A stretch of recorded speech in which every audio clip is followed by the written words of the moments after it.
Hello, BookTube. It's Friday, and it's just gone 9 p.m., and it's time for Friday Reads. I'm not going to talk too much about each of the books because I've actually read quite a few this week. Um, I've gone through quite a few books this week, so let's start. I finished up. I think I was starting this last Friday, as The Uninvited by Dorothy McCardle. It was written in 1944.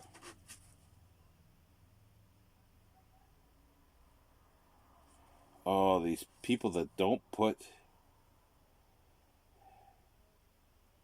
1942 originally, and it's a ghost story novel set in North Devon, in the UK here, and um, it's set in the late 30s. And I'll be doing a sort of book to film about this as well, so I'll talk more about it then. And then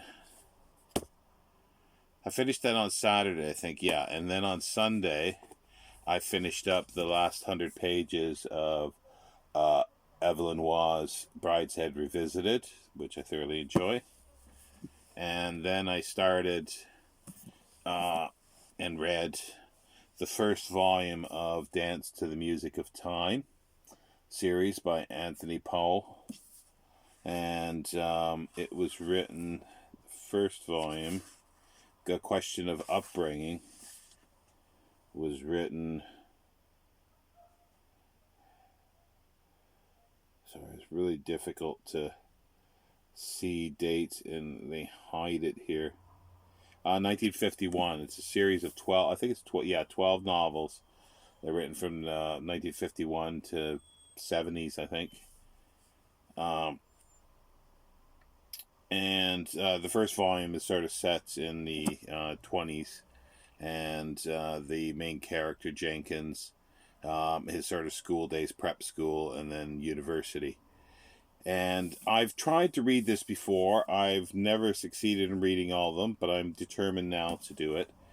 But I'm going to do this in a different way, because every time I attempted these before was I went from book to book to book, and I'm not going to do that now. There's three. I've got volume 1 and volume 2 in this lovely University of Chicago Press edition, with sort of in the part of the Dance to the Music of Time painting on each cover.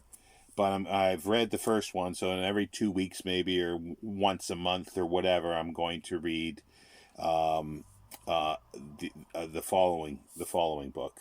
So the next one in here is A Buyer's Market. So I won't be reading that. I might read it next, not this coming week, but the week after. But I think I'll probably leave about 3 weeks between, because I only have the first two volumes of this, and it'll be some time before I can afford the volume 3 and 4. But I think that'll work. I still have problems with the first volume, because like the first third, I kind of liked. I got back into it, and I think, yeah, I like this. Second third, I thought it was kind of dull, very dull. And then the last third was okay.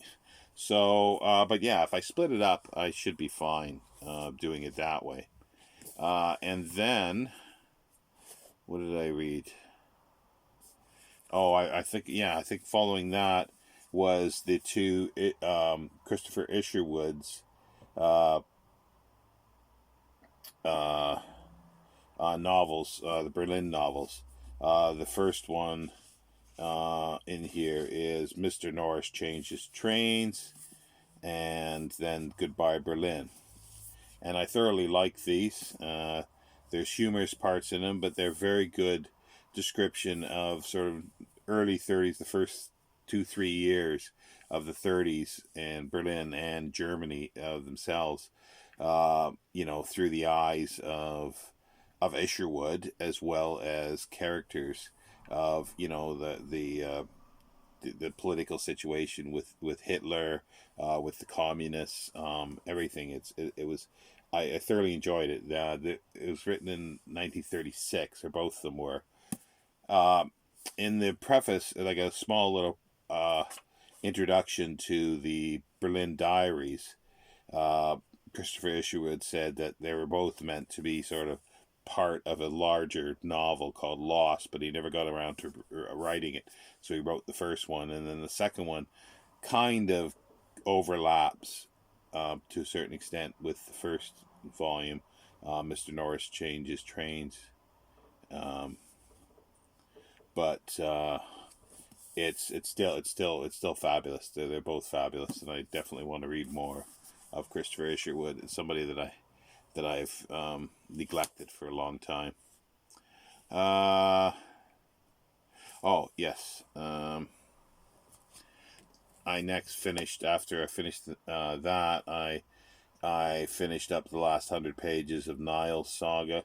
That's for the Saga Long, and I like this last section more than I did the previous section because there's some good uh, sort of battle scenes in it, or not battle so much, but fight scenes, but also like the reason for it. It seemed like a more coherent story for the last part of it, and then with a lot of legal sort of stuff with it, and it got a bit ponderous and tedious at times, where the same sort of paragraph was repeated like 4 times on 2 pages, and probably 10 times within like 10 or 12 pages.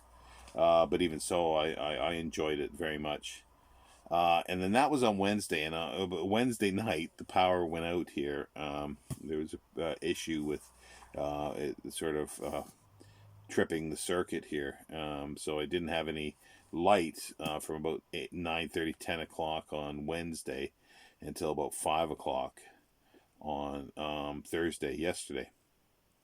So I hardly did it. I didn't really do any reading. I tried by sort of window light, but it was like overcast, and it's just not enough. I need my eyesight needs bright light now. It's gone are the days when I was young, a young lad, where I could literally read by moonlight. I literally could if it was just if it was a clear sky and it was moonlight, I could read. Now I can't. Like in here, there's not enough light. It's really deceiving by the camera. It looks like a lot of light, but I can't see the page well enough to read properly. So anyway, so it wasn't until last night that I could start reading again, and I started last night and finished this morning.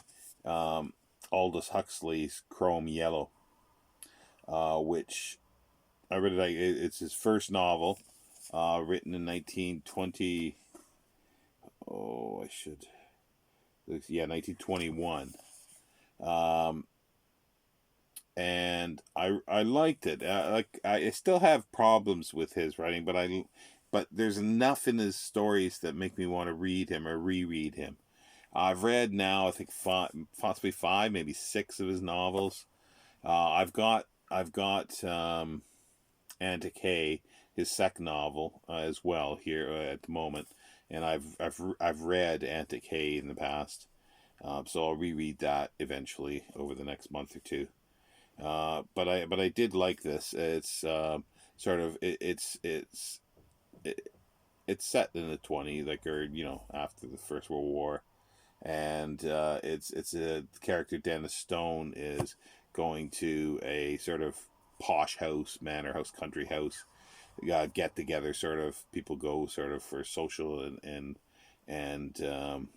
sort of holiday, and he's there with an artist, painter. Um, there's like a journalist that's there, and it's a place called Chrome, and the host has spent 30 years basically finally like writing a history of Chrome, the house and family. Um, and he says like it's 25 years to write it, and then it took him 5 years to set the type because he wanted it printed in the house there. So he finally had it all printed and I guess bound, or at least he was reading from the sheets because he read sort of 2 or 3 sections of it. And there's long discussions like that, which some of them are humorous and some of them are kind of weird. But there's like philosophical discussions. And there's one sort of, the one guy was talking philosophically about what the future is going to be like, and has many, many hints and reminiscences of what's going to happen in his um, uh, sorry, my brain has just clicked there again with this brain fog. Brave New World. So, and I definitely want to read more of his material. And I really love these covers that Vintage has done. Um, However, the abominable, detestable red spine. It's like, you got a beautiful cover like that. Just continue it on the spine or on the back as well. Like, do like Orion does here with this is Dashiell Hammett's The Glass Key. I love the cover, and then the blue spine. Perfect, perfect, and then continue on. Not. I know these are popular for some reason. I just don't like it. Um, and then this afternoon I started with George R. Stewart's Earth Abides. It's a post-apocalyptic novel written in 1949. It's one of my favorite post-apocalyptic novels, of the ones I've read.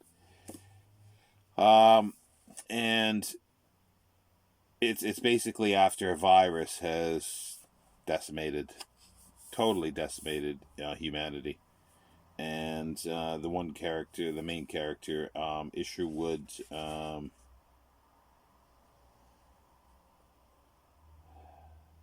Sorry, I forget his surname now, because he just goes by Ish.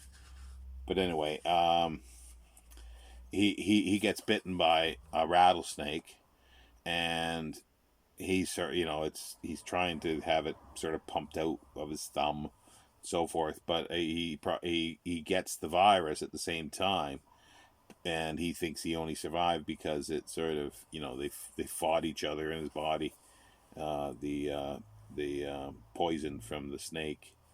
And yeah, it's really good. It's sort of him traveling across the U.S. He's in California. He travels to New York, and then he winds up coming back. He's sort of looking for somebody else to sort of be with, and he just can't find anybody that sort of he wants to be with, because people are just so dazed and confused basically by the catastrophe. But at the end of the first part here, he does meet a woman, and yeah. So, and I've read this a long time ago. It's 1949. It was written. It could even be 40 years ago that I read this. So I don't remember that much about it. I just remember bits and pieces. And I'll continue reading this tonight. I'll probably get halfway through. I'll probably get to about 150, page 150 at least. And it's just over 300 pages, so I'll be finished that tomorrow. And my reading for next week will include A Day of the Triffids by John Wyndham, and Thomas Mann's Lottie in Weimar. And also, I'm going to start reading in between is the Father Brown stories. I've never got along with them, but I'm not going to read it from cover to cover, in the sense of finish one story, continue the next. I'm going to read a story in between novels, and then I'm kind of running out of books that I bought last year.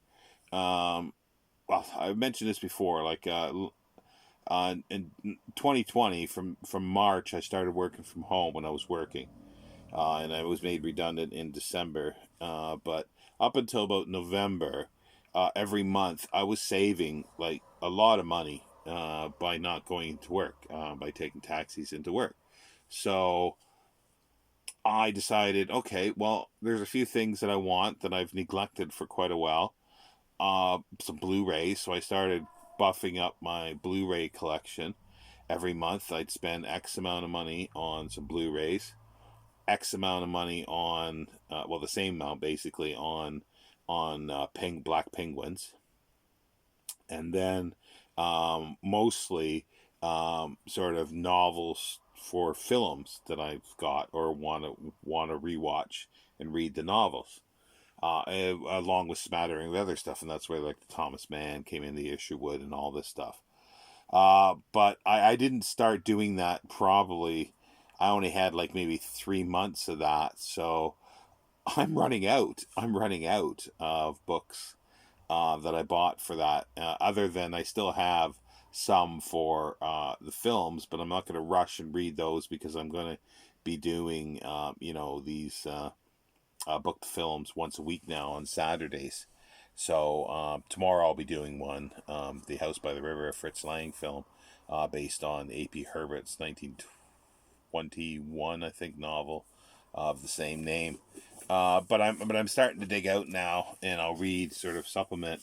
Is I have a collection of, it's is it Harper? No, it's Collins Crime Club. That they put out so many per month back in the 20s and 30s, and they did some reprints of them recently. And a couple years ago, I bought like about 15 or 20 of these facsimile hardcovers, and there's still more. I think they've stopped doing it, but I don't have the complete set. I wish I did. But I'm going to start digging into these. I also have a ton of other crime as well that I'm gonna be dipping into over the next few months. I've got probably 50 of the British Library crime series that they've done. And I think they're actually, I think they're going up to 100, but because they put out a book that went along with it, the editor did the 100 best crime or crime books. So I've got that to dig through. So, but I also don't want to just sit and read the one thing all the time. But yeah, I'm doing good reading here for the fiction. So it's I miss reading nonfiction, but I'm still not sort of up to it. I'm still struggling occasionally with the fiction, easy fiction to read. But at least this way, even if this, however long it lasts, I figure at least I'm reading, and that I'm able to sort of make headway into some stuff that I've wanted to read or reread for some time. So so be it. I'm just gonna be relaxed about it, and whenever sort of my cognitive ability comes back, that I can start reading more nonfiction or whatever, then that'll happen. But in the meantime, I'll just plug on through my piles of fiction. And but the thing is, I still want to get some other stuff. That's the thing. But I've got enough to keep me for a long time. But it's just not working, and the cost of books are not free. So, but anyway, I hope everybody's doing well, and have a good weekend, and a good weekend reading, and a good week reading. I'll be back, as I say, tomorrow with another installment of Book to Film. And I'll see you then, BookTube. Bye.